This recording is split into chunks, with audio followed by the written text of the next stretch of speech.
இது வந்து ஜட்ஜி எழுப்ப வேண்டிய அவசியமே இல்லை. சில நாட்களுக்கு முன்பு அதிமுக மாநிலங்களவை உறுப்பினர் இன்பதுரை ஒரு லெட்டர் போட்டிருந்தார். ஜனவரி மாதம், இந்த ஆண்டு ஜனவரி மாதம் அந்த சாமிநாதபுரமா வேலுசாமிபுரத்தில் அதே இடத்துல அதிமுக நிகழ்ச்சிக்கு வந்து அவங்க அனுமதி கேட்டப்போ காவல்துறையில் என்ன தீர்மானம் போட்டு கொடுத்துருக்காங்கன்னா, இது வந்து கூட்டம் நடத்த, அரசியல் பரப்புரை நடத்த தகுதியற்ற இடம்னு கொடுத்துருக்காங்க. என்னுடைய கேள்வி என்னென்னா, ஜனவரி மாதம் தகுதியற்ற இடமா இருக்கிறது, செப்டம்பர் மாதம் எப்படி தகுதி உள்ள இடமா மாறிச்சு? இந்த 7-8 மாதத்தில் ஏதாவது மாறிச்சாங்க தெரியல. அதனால் வந்துங்க, அந்த இடம் வந்து போலீஸ் அனுமதிச்சது.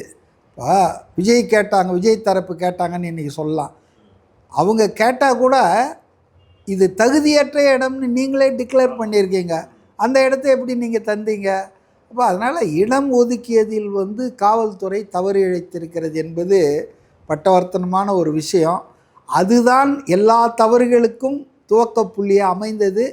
அதே போல் காவல்துறையினுடைய அந்த பாதுகாப்பு கொடுக்கறதுல அது பண்ண தவறுகள், லேப்சஸ், இதை ஜட்ஜி சொல்லியிருக்கிறாருன்னா அது சரிதானே? இருக்கிறத தான் சொல்லியிருக்காரு. அதில் ஒன்றும் பெரிய இதுவாக இல்லை, நான் பார்க்கல.